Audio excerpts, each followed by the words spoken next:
So I'm working on a Ford Transit today, and it had a misfire, a pretty bad misfire. So I pulled the coil.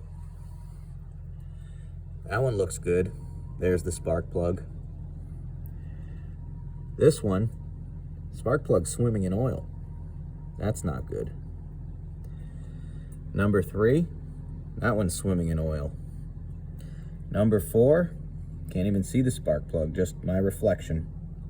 The whole well is full of oil.